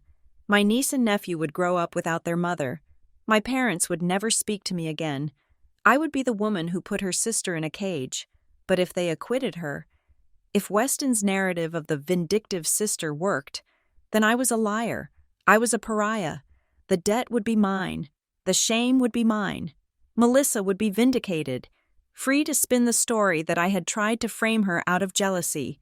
She would do it again, emboldened by the victory. There was no winning. There was only losing less. I looked down the hallway and saw my parents. They were standing with Melissa, forming a tight, protective circle. They were touching her arms, whispering to her, shielding her. I was 50 feet away, but the distance felt like an ocean. They had made their choice. They had chosen the beautiful lie over the ugly truth. I stood up, smoothing my skirt. The bailiff opened the doors. It was time for closing arguments. I walked back into the courtroom, my head high. Walking past the family that had excised me like a tumor, I took my seat behind the prosecutor. I hoped for justice, but as I looked at the jury, I realized that justice is a cold, lonely thing. It doesn't keep you warm at night. It just balances the ledger. And I was the only one in the room who cared about the balance. Ellison stood up to give his closing. "Ladies and gentlemen," he began, "this is not a case about sibling rivalry. This is a case about theft, plain and simple." I closed my eyes and listened. I waited for the end. The final day of the trial dawned with a heavy, suffocating humidity that seemed to press against the windows of the Brookridge County Courthouse. When I walked into the courtroom, the air was thick, recycled, and smelled of too many bodies packed into a confined space. I stopped at the railing. my hand gripping the cold wood. The gallery was full. It was not just the usual court watchers or the press. It was my life, dissected and arranged in rows. I saw neighbors from Maple Glen, people who had watched me learn to ride a bike, whispering behind their hands. I saw two of the junior analysts from Crestview, looking uncomfortable in their business casual, likely sent by Nora to report back on whether I was going to be a liability. I saw distant cousins I hadn't spoken to in a decade. They were all here to see the spectacle, the Parker family immolation. I walked to the prosecution table and sat down. I felt flayed. Every glance from the gallery felt like a needle. I knew what they were thinking. To half of them, I was the victim. To the other half, I was the villain. The sister who had dragged her family into the mud because she cared more about her credit score than her bloodline. Assistant District Attorney Mark Ellison leaned over to me. "Ready?" he asked quietly. "No," I said honestly. "But let's finish it." Judge Evelyn Caraway entered, her black robe sweeping around her like a storm cloud. She took the bench, her face unreadable. "The defense calls Melissa Keller." Caleb Weston announced. A murmur rippled through the room as my sister stood up. She was wearing a dress I had never seen before, a modest, navy blue A-line with a high collar. It was the kind of dress a school teacher or a librarian would wear. It was a costume. It was designed to make her look small, harmless, and respectable. She walked to the stand, her steps tentative. When she took the oath, her voice wavered, a fragile tremble that I knew, with sickening certainty, was performative. Weston approached her gently, like he was approaching a frightened deer. "Mrs. Keller," he began softly, "I know this is difficult. Can you tell the jury, in your own words, what happened with the accounts in question?" Melissa took a shaky breath. She looked at the jury, her eyes wide and wet. "I never meant to hurt anyone," she whispered. "That is the most important thing. I never, ever intended to steal from my sister." "Then can you explain why you opened the accounts?" Weston asked. "It was a desperate time," she said, clutching a tissue. Ryan's hours had been cut. The medical bills for Sophie's allergies were piling up. I was robbing Peter to pay Paul. I just needed a bridge, a temporary bridge until we got back on our feet. "And why use Sarah's information?" Weston pressed gently. "Why not ask her?" Melissa looked down at her hands. "Sarah and we have a complicated relationship," she said, glancing at me briefly before looking away. "She has always been very successful, very driven, and I'm so proud of her. But she can be difficult. She has always looked down on me and Ryan. She thinks we are irresponsible. In the past, when I asked for help, she made me feel about 2 inches tall. She would give me a lecture before she gave me a loan." I stared at the table, my jaw clenched so tight my teeth ached. I had lectured her because she was buying designer shoes while her rent was overdue. "I didn't want the lecture," Melissa continued, a tear slipping down her cheek. "I just wanted to feed my kids. So I thought if I just borrowed her credit for a little while, I could pay it back before she even noticed. It was supposed to be a silent loan. I had a plan to pay every cent back." Weston nodded sympathetically. "So in your mind, this wasn't theft?" "No!" Melissa cried, her voice breaking. "It was borrowing. It was family helping family. Even if she didn't know it yet, I was going to fix it. But then, the interest rates spiked, and the minimum payments got too high, and I just got buried. I was drowning." Weston walked back to his table and picked up a remote. He clicked a button, and a projector screen lit up. "Mrs. Keller, your sister claims she was blindsided, but let's look at the dynamic between you two." He projected a snippet of a text message I had sent to our mother 4 years ago. Message: "I cannot keep bailing her out. Mom, she needs to learn that actions have consequences. If she falls, she falls." Weston pointed at the screen. "Your sister believed you needed to fall, didn't she?" Melissa nodded, sobbing now. "She has always wanted to teach me a lesson. She thinks I have had it too easy because I was the baby. She resented that Mom and Dad helped me with the kids. And when she found out about the accounts, Weston asked. Did she try to help you? Or did she go straight to the police? She threatened me. Melissa wept. She came to my house and threatened to take my children away. She said she was going to destroy me. She wanted to punish me. She wanted to be the one with the power for once. The gallery was silent. I could feel the sympathy shifting. It was a physical sensation, like the air pressure changing before a storm. Melissa was painting a masterpiece of victimhood, and I was the monster holding the brush. Weston sat down, looking satisfied. Ellison stood up for cross-examination. He tried to dismantle her story. He asked about the luxury purchases, the handbag, the espresso machine. Melissa dismissed them effortlessly. I sold the bag online to pay a utility bill, she lied smoothly. The espresso machine was a gift for Ryan because he was depressed. I was trying to keep my marriage together. She had an answer for everything. Every crime was an act of love. Every fraud was a desperate attempt to hold her family together. By the time she stepped down, she looked not like a felon, but like a martyr. Then, Weston played his ace. The defense calls Diane Parker. I froze. My mother stood up from the second row. She smoothed her skirt and walked to the stand. She didn't look at me, not once. She walked past the prosecution table as if it were empty space. She took the oath, her voice strong and clear. Mrs. Parker, Weston said, smiling at her. Thank you for being here. I know this is painful. You are the mother of both the defendant and the victim.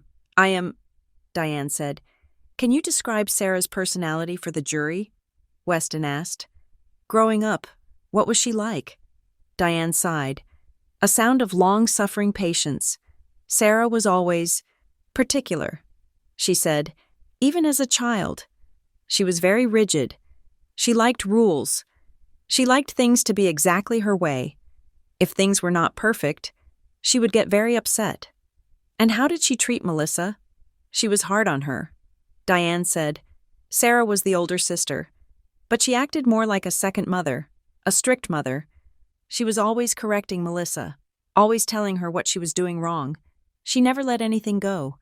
If Melissa borrowed a sweater and didn't return it immediately, Sarah would hold a grudge for weeks.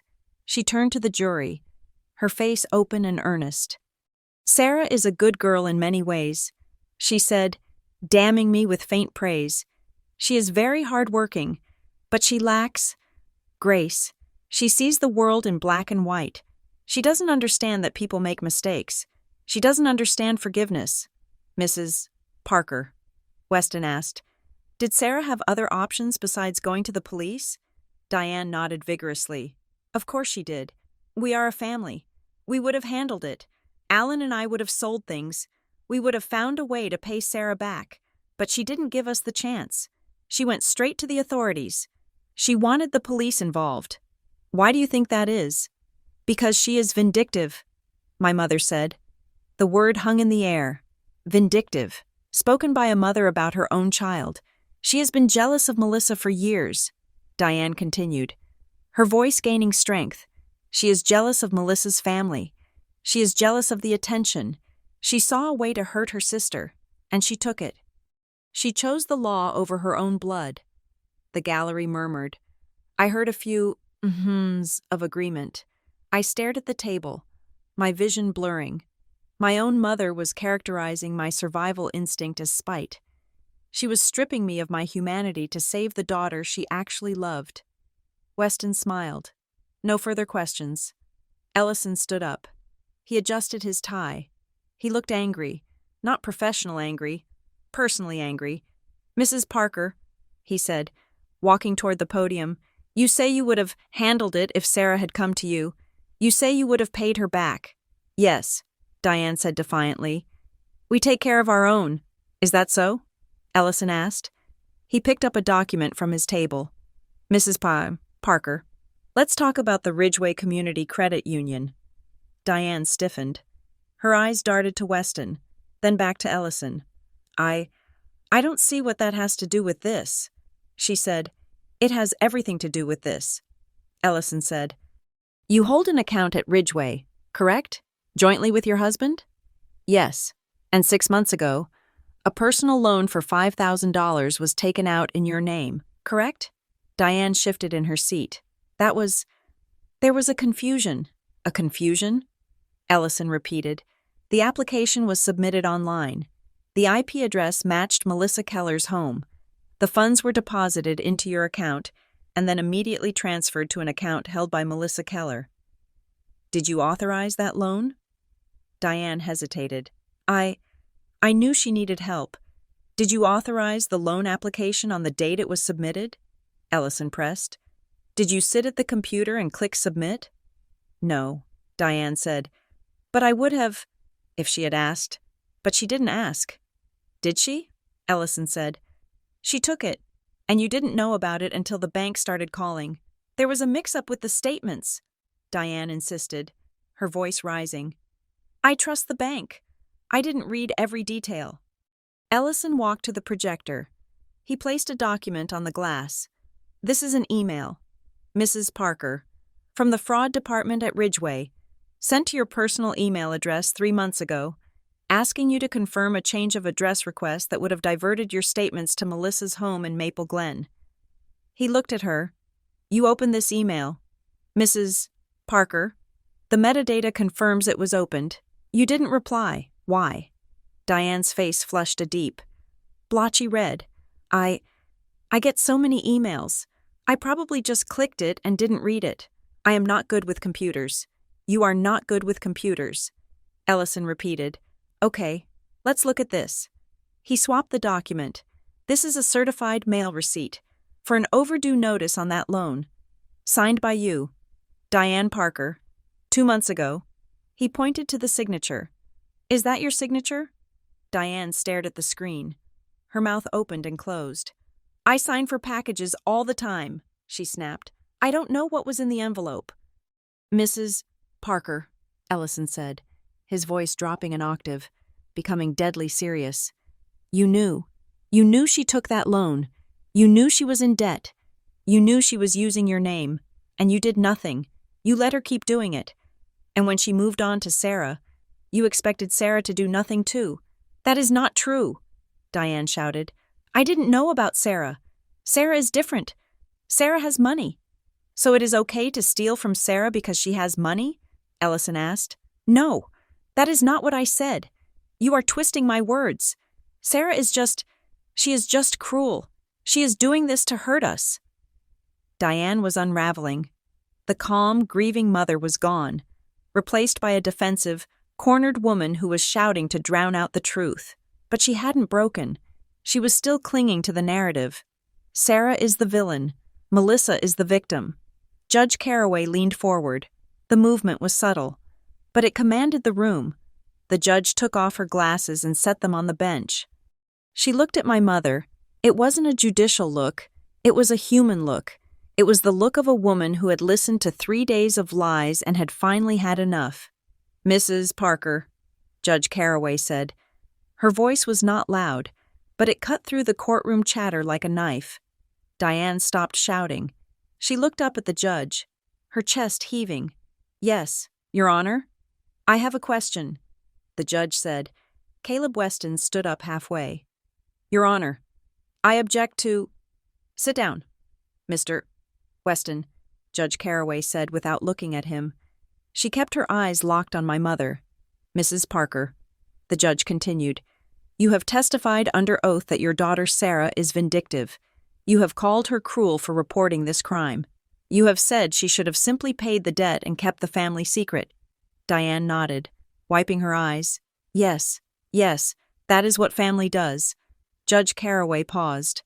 The silence in the room stretched, tight as a piano wire. Mrs. Parker, if your daughter Sarah had quietly paid off all this debt so no one ever found out, would you be sitting here calling her vindictive today? Or would you be calling her a good daughter? The question hung in the air. It was a simple question, but it was devastating. It stripped away every layer of pretense. It exposed the transactional core of my mother's love. Diane opened her mouth to answer. She closed it. She looked at the jury. She looked at Weston. She looked at Melissa. If she said vindictive, she was lying, and everyone knew it. If she said, "a good daughter," she was admitting that my worth was entirely dependent on my willingness to be a silent victim. She sat there, frozen, her face turned a pale, sickly shade of gray. The silence stretched on. 5 seconds, 10 seconds, 15 seconds. It was the loudest silence I had ever heard. In the gallery, someone gasped. A low murmur started, a wave of realization rippling through the crowd. The neighbors, the co-workers, the distant cousins, they finally saw it. They saw the conditionality of her love. They saw that I was only good when I was being used. I looked at my father. Alan Parker was staring at his hands, which were clenched in his lap. He wasn't looking at Diane. He wasn't looking at Melissa. And he couldn't bring himself to look at me. He was shrinking, physically folding in on himself, crushed by the weight of the truth that had just filled the room. Diane's mouth worked, but no sound came out. She was trapped. The judge had trapped her in her own hypocrisy. I looked at Melissa. The fragile mask had slipped. She was staring at our mother with a look of pure terror. She knew. She knew that the silence was damning her. Finally, Judge Caraway put her glasses back on. She didn't force an answer. The silence was the answer. "You may step down, Mrs. Parker," the judge said quietly. My mother stood up. She stumbled slightly as she stepped down from the witness stand. She walked back to her seat, but she didn't look at the gallery. She didn't look at anyone.